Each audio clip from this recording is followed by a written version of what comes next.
आओ बहन चुगली करी না চুগলি করব না কারোর তবে কিছু কথা বলবো প্রথমেই বলে নেই এই ভিডিওটা একদমই মেয়েদের জন্য তবে কোনো ভাইয়ারা চাইলে তারাও দেখতে পারেন আমি লাস্ট কয়েকদিন একদম ভাইরাল যে টপিক ট্রেন্ডিং যে টপিকগুলো আছে সেগুলো নিয়ে কথা বলা বন্ধ করে দিয়েছি কজ এটাতে অনেক ধরনের রেস্ট্রিকশন খেতে হয় এটাতে হচ্ছে গিয়ে সমালোচনায় পড়তে হয় এটাতে কি বলে অ্যাটাক নিতে হয় এটাতে থ্রেড নিতে হয় সো এই জন্য আমি হচ্ছে গিয়ে লাস্ট কিছুদিন ধরেই আমি ভেবেছি যে ভাইরাল যেসব টপিকগুলো আছে সেগুলো নিয়ে আমি একটু কথা বলা আপাতত অফ রাখবো বাট রিসেন্ট যে বিষয়টা সামাজিক যোগাযোগ মাধ্যমে অনেক বেশি ভাইরাল হয়ে গিয়েছে এবং সবাই ভিডিও শেয়ার করছে সো এই বিষয়টা নিয়ে আমার মনে হলো যে কিছু কথা না বললেই না কারণ কথাগুলো মেয়েদেরকে নিয়ে যেহেতু আমি একজন মেয়ে সো একজন মেয়ে হিসেবে কিছু কথা বলা উচিত মেয়েদের হয়ে কজ যিনি কথাগুলো বলেছেন তিনি টোটাল বাংলাদেশের মেয়েদেরকে অ্যাটাক করেছেন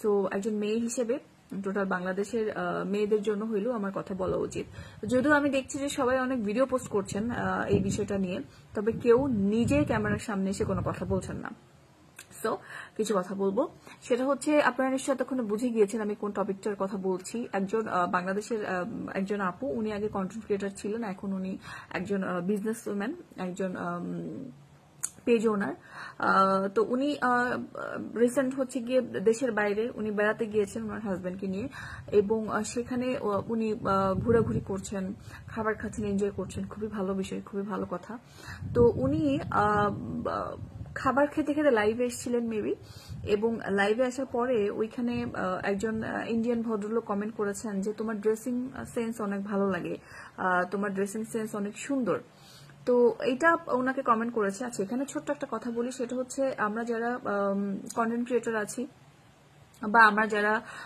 ভিডিও মেকিং এর সাথে কানেক্টেড আমরা যখন লাইভে আসি অথবা স্পেশালি যখন লাইভে আসি তখন ইন্ডিয়ান যে ভাইয়া বা আপুরা আছে তারা আমাদের অনেক সুন্দর সুন্দর কমেন্ট করে মানে টু বি অনেস্ট ইন্ডিয়ান যেসব ভাইয়া আপুরা আছেন আমরা যখন লাইভে আসি ওনারা আমাদের অনেক সুন্দর সুন্দর কমেন্ট করেন লাইক অনেক প্রশংসা করেন অনেক পজিটিভ কমেন্ট করেন ভালো লাগে বেশ ভালো লাগে এবং সত্যি ওনারা বন্ধুসুলভ আচরণ করেন আমাদের সাথে যে ব্যাপারটা আসলে অনেক বেশি কি বলবো অনেক বেশি ভালো একটা ফিল দেয় তো সেখানে হচ্ছে গিয়ে ওনাকে একজন ইন্ডিয়ান ভদ্রলোক কমেন্ট করেছেন যে ড্রেসিং সেন্স অনেক সুন্দর সে নর্মালি আমাদেরকে কমেন্ট করলে আমরা কি থ্যাংক ইউ অথবা সেটার উত্তরে আমরা যেটা বলতে চাই বলতে পারি বাট নট নেসেসারি যে আমাকে সুন্দর বলেছে বলেই আমার কি বলে আমার রুচিকে সুন্দর বলেছে বলেই আমার পোশাকে সুন্দর বলেছে বলেই আমি পুরা বাংলাদেশের মেয়েদেরকে খ্যাত বলতে পারি খ্যাত বলতে হবে বা পুরো বাংলাদেশের মেয়েদেরকে আমাকে সেখানে টেনে আনতে হবে এই ব্যাপারটা আসলে আমার মাথায় ঢুকলো না এবং এই যে কমেন্টের রিপ্লাইটা উনি দিয়েছেন এইটা অনেক বেশি ভাইরাল হয়েছেন যে বাংলাদেশের মেয়েরা খ্যাত বাংলাদেশের মেয়েরা বোঝে না যে কোন সময়ে কোন কালারের কাপড় পরতে হয় বাংলাদেশের মেয়েরা জানে না কোন স্কিন টোনের সাথে কোন কালারের কাপড় মানায় কি ধরনের কাপড় পরলে তাকে মানাবে এইগুলো বাংলাদেশের মেয়েরা জানে না ওরা তো খ্যাত ও মাই গড লাইক সিরিয়াসলি আপু এটা আপনার কাছে একদমই আশা করি নাই আপনার ভিডিও আপনাকে আগে থেকেই চিনতাম এবং ভিডিওটা যখন ভাইরাল হয়েছে তখন আমি আবার আপনার পেজে গেলাম দেখলাম যে আপনি বিজনেসে খুব ভালো করছেন আপনার অনেক ভালো একটা ফ্যান বেজ আছে জিনিসটা খুবই ভালো লেগেছে আমার কাছে এবং আপনার আগের যে আপনি ছিলেন এবং এখনকার আপনি টোটালি কোনো মিল নাই সো এই ব্যাপারটা দেখে আমার অনেক ভালো লেগেছে যে আপনি ভালো আছেন এবং অনেক ভালো করছেন দেশ বিদেশে ঘুরছেন মাশাআল্লাহ খুবই ভালো বিষয় কংগ্রেচুলেশনস আপনার জন্য দোয়া আপনি অনেক ভালো কিছু করেন বাট আপনি একজন মেয়ে হয়ে পুরো বাংলাদেশের মেয়েদেরকে আপনি কিভাবে বাংলাদেশের মেয়েদেরকে নিয়ে আপনি এই ধরনের একটা কমেন্ট করলেন এই ধরনের একটা মন্তব্য করলেন আসলে আমার মাথায় ঢুকে না মানে কি আপনি আউট অফ সেন্স হয়ে গিয়েছিলেন নাকি কি আসলে নাকি আপনি বুঝেন নাই আসলে আপনাকে কি বলতে হবে আমাকে একটা মানুষ প্রশংসা করতে পারে আমার রুচিকে প্রশংসা করতে পারে বাট তার মানে এটা না যে পুরো বাংলাদেশের মেয়ের রুচি খারাপ শুধুমাত্র আমার রুচি ভালো আমার চয়েসই ভালো আমার টেস্টই ভালো এরকমটা না লাইক মানে স্টাইলিশ বলতে আপনি আসলে কি বুঝেন আমার এটা আপনার কাছে প্রশ্ন স্টাইলিশ বলতে আপনি আসলে কি বুঝেন? একটা মানুষ শর্ট ড্রেস পরবে, ছোটখাটো ড্রেস পরবে, একটা মানুষের মানে স্লিভলেস ড্রেস পরবে যেটা তার হাতা শো করবে, হাত শো করবে, একটা মানুষ অনেক বড় নেক দিয়ে একটা ড্রেস পরবে যেটাতে তার গলা শো করবে, যেটাতে তার বুকের অর্ধেক অংশ শো করবে, ক্লিভেজ শো করবে, যেটাকে বলে আর কি। আপনি কি ওইটাকে মানেই আপনি স্মার্টনেস ধরে নিয়েছেন? সরি টু সে আপু, তাহলে আপনি এখনো রং কনসেপ্টে আছেন। একটা মানুষের স্মার্টনেস হচ্ছে তার আইকিউ লেভেলে, তার উপস্থিত বুদ্ধিতে। একটা মানুষের স্মার্টনেস হচ্ছে যে কোনো পরিস্থিতি সে কিভাবে হ্যান্ডেল করতে পারে, তার বিহেভিয়ার, কোন পরিস্থিতিতে কোন কথা বলতে হবে, কোন পরিস্থিতি কিভাবে হ্যান্ডেল করতে হবে, তার কথাবার্তা, আচরণ, সবকিছু মিলাই স্মার্টনেসের মধ্যে পড়ে। সো স্মার্টনেস মানে কিন্তু শুধুমাত্র কাপড় কিংবা সাজসজ্জা না। এরকম অনেক মানুষ আছে যাদের স্মার্টনেসের ধারে কাছেও আপনি যাবেন না, কিন্তু তাদের কাপড় পরা দেখলে হয়তো আপনার ভালো লাগবে না, কারণ সবার রুচি এক না, সবার টেস্ট বাড এক না। আবার অনেকের ইচ্ছা থাকলেও হয়তো আগ্রহ থাকে না, অনেকের ইচ্ছা থাকলেও হয়তো উপায় থাকে না, সামর্থ্য থাকে না।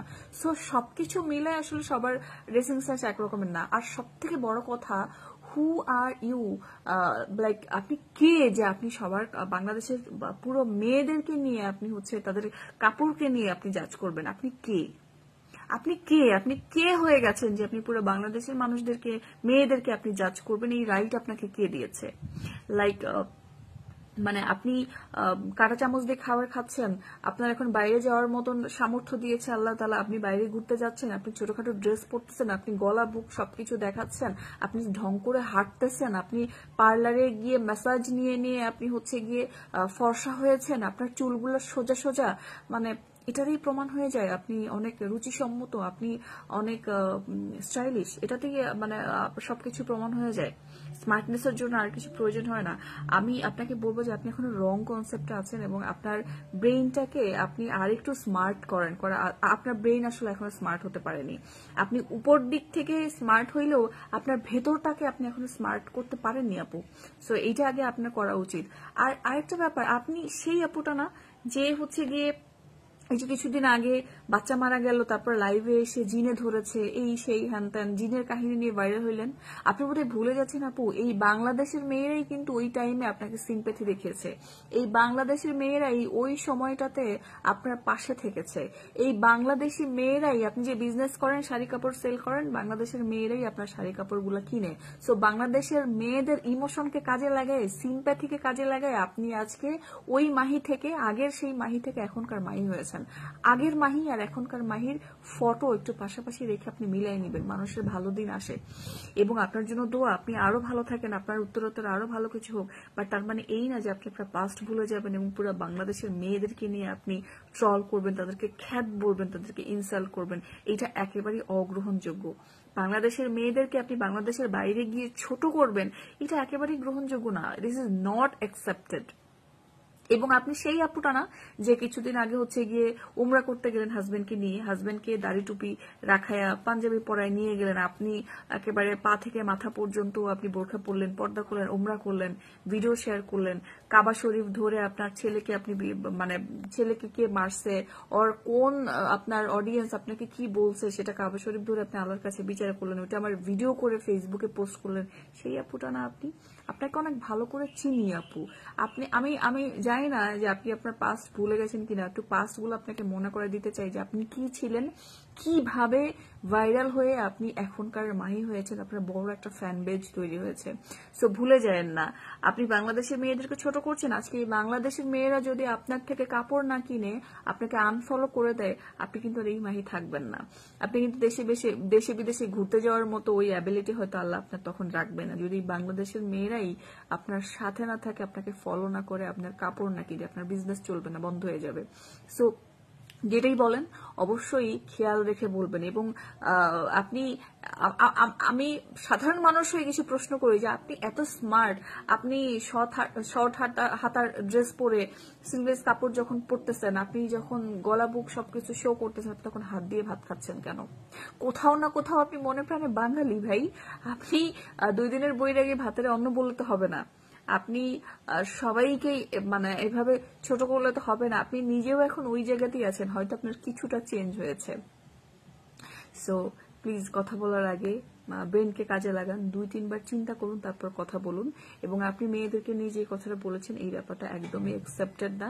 আমার মনে হয় বাংলাদেশের সমগ্র মেয়ে জাতির কাছে আপনার ক্ষমা চাওয়া উচিত, অ্যান্ড আই মিন ইট।